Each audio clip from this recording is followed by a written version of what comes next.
Hello, everybody. Up next is a fireside chat about what it really means to build a game studio around purpose and the realities of putting values into practice. Maria Saenz is the CEO of Us2 Games, the multi-award-winning studio behind Monument Valley and Alba, a wildlife adventure, just to name a few. In conversation with Games for Change board member and games industry advisor Mark Stanley, Maria will share how Us2's B Corp journey helped the studio find its voice, navigate tough decisions, and stay committed to making a positive impact on people and the planet. Joining us now, please welcome Maria and Mark.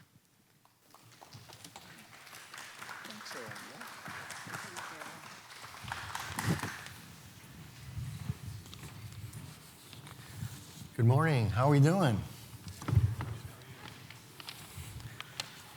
Maria, thanks so much for being here with us. I've been in the industry for over 25 years, and a big thread of my background has been accessibility in games, global expansion, and impact. And was really excited when we said, hey, Maria's coming on stage. Would you want to lead a fireside chat? I said, of course, I'd love to. Being a huge fan of the Monument Valley franchise. I think everybody here is maybe familiar with it. Us2 Games, having been the creators of this iconic Monument Valley series, and Maria having been leading that team for many years now. Can you share a little bit, Maria, about the legacy of this game and how the pressure is created, right? After launching such a popular first Monument Valley and the series of it, how's that journey been, and how have you dealt with that pressure that is created as a result? Thank you. It's a pleasure to be here. It's my third time lucky. I tried in 2020, that for obvious reasons I couldn't make it, and then in 2023, and finally I'm here. So it's been a long time coming that I wanted to join this festival. And so I joined Us2 Games in 2018. The company had been going for a while already. And the company actually started as part of a digital design and digital product company. And they were making apps and things like that for corporate clients. And they decided to experiment with games. And they did a couple of things that, they did well, but eventually Monument Valley, just like right thing, right time, beautiful game. And the games company was created on the back of that. And obviously it's, the success of Monument Valley caught everyone by surprise. It's an amazing thing that has allowed us to continue to make games for many, many years, and we're very grateful and very fortunate to be in that position. But it also comes with that weight of expectations, right? They call it like the difficult second album syndrome, right? And that's kind of when I joined the company. They had just done Monument Valley 1 and Monument Valley 2, and I think the team was a little bit in a funk, thinking like, are we ever going to do anything else? Are we any good? Or are we just going to be doing the same thing forever? And I came in to try and help them get beyond that Monument Valley, sort of become more than just the Monument Valley company. And it's been we've been extremely lucky to make a number of games. I think since 2017 we've done like 5 different games, and finally we did Monument Valley 3 as well. But we did Alba, that I think Leo shouted out to earlier, and which was a winner of at the Games for Change Festival in 2020. So we've done some beautiful games that we're very, very proud of. But of course, Monument Valley still carries a lot of weight in what we do. Yeah. So you joined when the parent company was really an agency. You started creating this identity into the studio. The team itself with Monument Valley started really developing that identity. and the purpose. And then you decided to double down and say, okay, we're going to be a B Corp, which means, okay, we're really going to go after what we stand for, and we're really going to do it at a corporate level. Yeah. Can you walk us through a little bit about why you decided to go down that path? This was, I think, in 2019, Yep. so not too far, 5 or so years ago. And what does it entail to say, okay, we're going to do this, the process of getting to that point, yourself, the team, Yeah. and what made you double down on that in that way? I think for us, timing was a big part of it. It was around that time, the two original founders of the company, Sinks and Mills, that are not games people. They were not involved in that much in making games or running a games company. They had started to be less and less involved with the day-to-day running of the business. But they had put into how the company was run and into the culture a lot of really a lot of their values. And I think as they were spending less time with the company, they wanted to make sure that that there was those values carried on.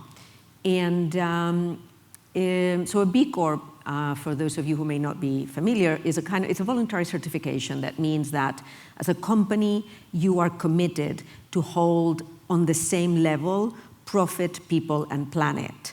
And so that when you make decisions as a company, you are thinking of the impact that those decisions have on profit, obviously, because we're for-profit companies, but on people, that means your employees, the communities that you're part of, your consumers, and obviously on planet.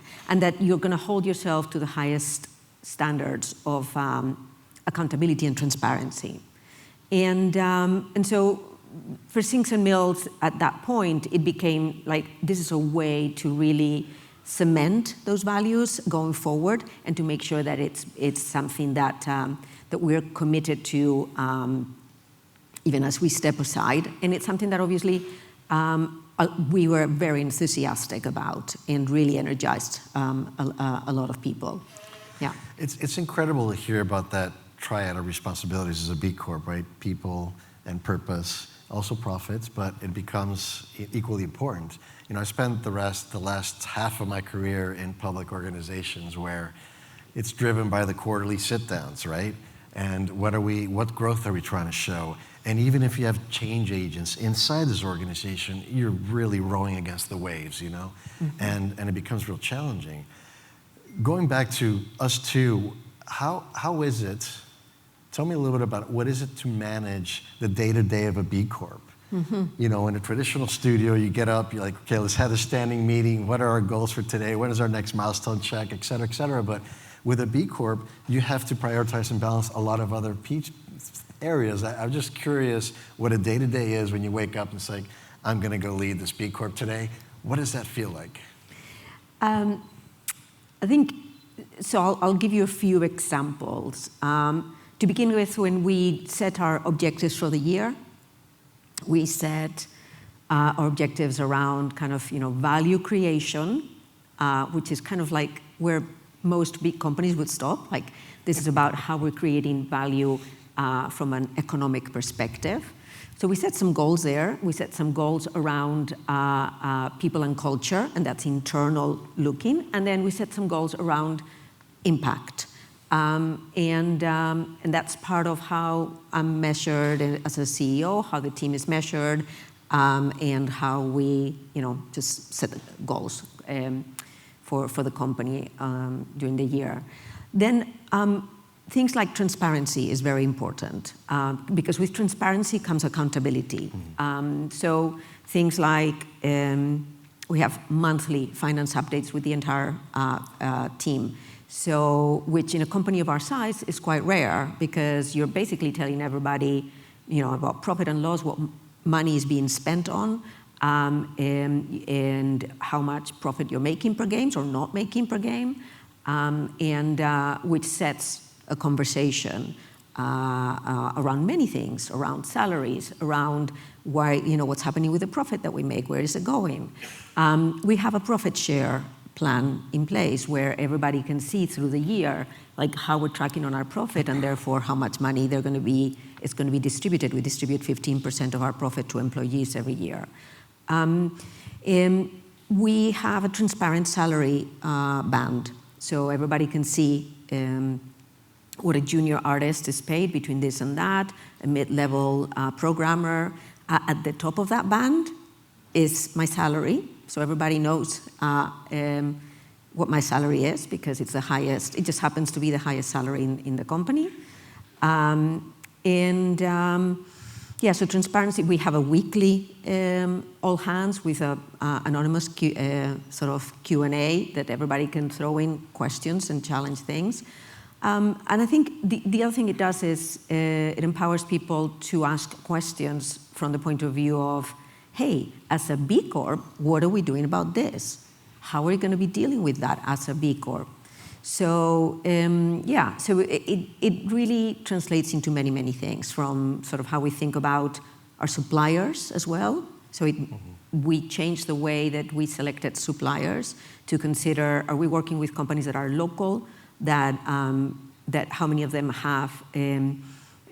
are owned by sort of people from minority backgrounds, to are they all what we call a London living wage employer? So it's about how what kind of employees do they, like how do they pay their employees? So yeah, it goes across the board. And then when something comes up that you don't know the answer to, like, hey, what are we going to do with AI? It helps you apply a filter to how you're going to answer that question.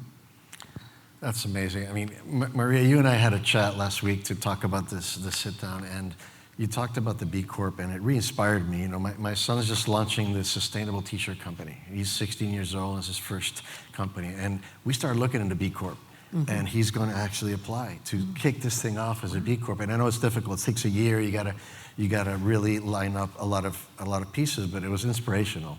So I just wanted to mention that because it's seeing a generation so young start in that right path is super inspiring. But I'd like to shift a little bit into the games now. So suddenly you're up, you get up there, you're like, okay, we made this decision, we're gonna be a B Corp, we have different priorities that are not just profit-led. How did that impact the direction of games? What games you were gonna work on? What representation did the games make from the team? How much personal piece of what you care about is carried into the games that you work on? I'd love to hear a little bit about that. So when we became a B Corp, we had already started developing Alba, a wildlife adventure. And the game was coming from a place of wanting to tell a very personal story of a childhood summer in a Mediterranean island, taking photographs of animals. Sounds like a good place to be this summer. Yes. And when you ask yourself, so why are you taking pictures of animals? Eventually it became about, well, you're trying to protect the nature in this island. And at the time that we were becoming a B Corp, it made us think, okay, well, we can't just tell a story about protecting nature. How do we now hold ourselves to a higher standard? How do we then think of, is the content that we're putting in the game actually, supported by scientific educators, for example? Are the actions that we, the emotions and actions and the encouragements that we're giving to our players, are they in line with what the experts in the field would like? And so we worked with the Natural History Museum in London and their science educators to review the content and to help us make sure that it was the right kind of thing to put out there. We also reached out to the UN and worked with them on something called Count Us In, which was a social platform that would encourage people to connect with other people to take actions and measure those actions. And then we also decided that we would plant a tree for every copy of the game that was sold or downloaded. And so some of that worked really well. The trees worked really well. People love trees. People understand trees. The social network thing with the UN didn't work so well. It was too complex and too detached from like what was happening in the game to what you were asking people to do. So we learned from that. One of the things that we carried out of that was we want to make sure that this is exciting, this is amazing, we love this.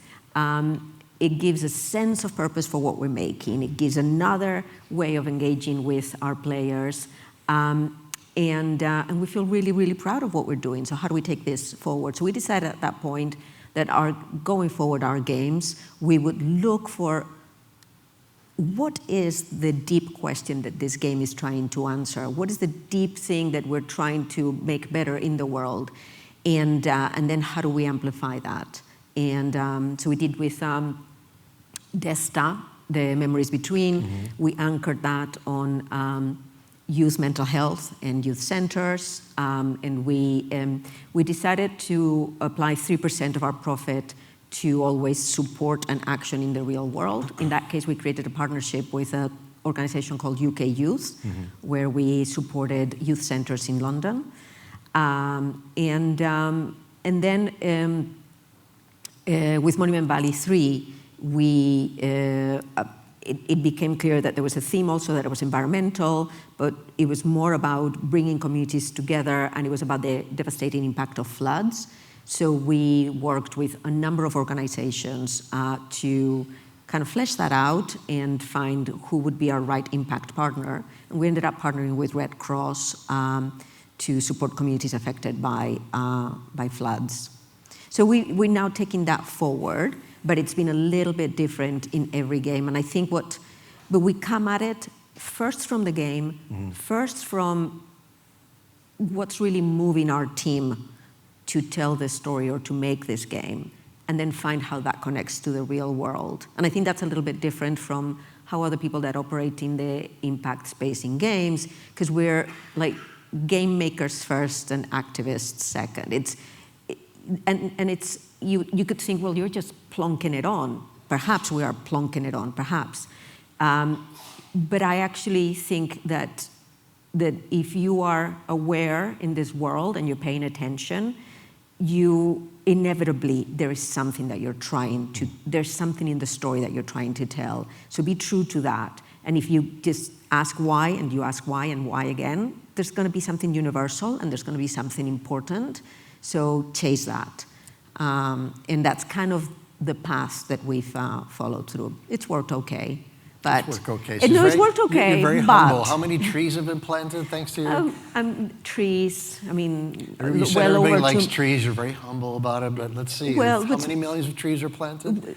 We've helped plant over 2 million trees. Okay. But if anybody works in the tree planting world here, you know that actually 2 million trees get planted really quickly, and how many of them have survived. So, I mean, it is amazing, and we love it, but also I don't want to over-represent what it is. Of course.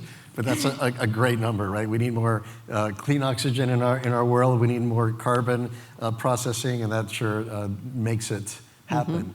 And basically, at the end of the day, there's no cookie cutter way of making this work game by game, right? It's not like you got up, you said, this is the plan going forward for every game we make. We're going to find a partner, we're going to find a cause, we're going to find an engagement game mechanic and make it work. It's really organic in the way it takes shape, all the way down to the partners that you're going to, in the real world out there, that you're going to engage with to make it happen. So as we transition to games first, and doing that as the primary focus of the studio, how do you continue forward with that balance of, yes, we want to make games, yes, we want to be impactful, we want to make sure everybody in the team is engaged in the process and has ownership in the process, but we also ultimately need to run a profitable business. Yeah. And that balance is, I think, a lot more pressure in public companies that have to talk about that on a quarterly basis versus a private company, but you have a different responsibility out there that is, okay, what are we going to be measured in, which is the true impact. How do you balance that on a day-to-day, both yourself as CEO of the studio, which has to manage more than just game metrics and advancement of games, but really the running of the company, the people, the health, and how do you see it for the teams that are, I think the team's 45 people, which is a really healthy, manageable number. How is it for them as well? Yeah. The pressure of managing both of those things? Like, I just want to just be very clear. We are so far away from perfect, right? Like there's so many things that I can look back at decisions that we've made over the last year that I look at and say, well, we could have done this differently, or we should have done this differently. And I think that's one of the things that I like about the B Corp method, which is it's not about perfection, it's about improvement. And so the commitment that you're making is that every 3 years, I think it is, every 3 years that you've got to renew your certification, you have to be better than you were 3 years ago, so your score needs to go up. And because there are things that I look back and, for example, we were just looking at our gender pay gap. Our gender pay gap is like 23%. That's ridiculously high. It's actually higher than the average games company in the UK. And it's because we haven't been successful at attracting women programmers, and programmers get paid more than other people. And we don't have enough women in senior positions. So there's it is a balance, and it's a constant. You're constantly making trade-offs here, and sometimes you make trade-offs that you're like, I should have edged on that side. But I think when it comes, but what it does is it gives, it creates a sense of trust across the team and alignment between the board, our shareholders, and the leadership team and the employees. And that alignment and that trust gives you space to have certain conversations and to talk about those trade-offs. And I think when we look at the impact of the games themselves, I look at what we've done with Monument Valley 3, and we were so much more ambitious than what we ended up being able to do. We wanted to just build it into the game and connect it to many other things. And I think when I look back and when we look back at the last few games, the fact that we are reinventing the wheel in terms of impact with every single game, perhaps it's not the best way going forward. Perhaps we need to find something that is a little bit more consistent, so that that effort that you put kind of builds over the years, instead of kind of starting from scratch every single time. So I think that that's kind of one of the ways in which we are probably looking to improve the model. Well, that's fantastic. Just thinking about the temptation of a series like Monument Valley and making the next one bigger and bigger, and making it maybe everything for everyone, and it's a big pressure. And you've decided to actually forgo that and say, we're going to focus even more on being better at one or two things that we really truly feel like an organic connection. And that's massively difficult, but as you say, that allows you and the team to sit down, having been in that difficulty trench, and be able to have that trust and those honest conversations to move forward and see where those organic paths are. So what is, now that we're here, Monument Valley has launched, and you're looking at what's next, you're working on all kinds of really yummy stuff. What does the future look like? What's next from a reflection on the past and going forward? What are you looking forward to as a studio head that is also a B Corp in the next few years? It's a unique moment for us. We've done, so when I started, we were about 25 people. We're about, not quite 45, but around that, which is a significant change for a company of that size. We've gone from being one team to being 3 teams. And we've gone from being purely mobile to being PC and console as well. And I think that as we go forward, there are things that have made us successful in the past that are no longer the model going forward. We're going to be leaning more heavily into PC and console. We are going to perhaps look at, we've done games that were each of them in a different genre. And again, perhaps not the best use of your resources if every single game you're kind of starting from scratch. So bringing together a more focus, more dedicated focus on a specific audience, engaging with that audience and that community going forward, around impact, around the themes of the games, around the kinds of games that we make, and really just building that with the team. It's a scary time out there in the games industry, but I know that if I move forward, if I look forward like 5 years from now, if I'm able to navigate that with the amazingly talented team that we have, that is the most certain way that we will have created amazing and beautiful experiences that have an impact. And so I think that idea of bringing people along through these dangerous waters, through this sense of risk and change that a lot of people are feeling, I think that's the thing that I think about the most right now. And seeing that the expansion of the console and PC will allow tens, if not hundreds of millions more players to have access to the beautiful games that you guys make. Mm-hmm. It's fantastic to hear. Also,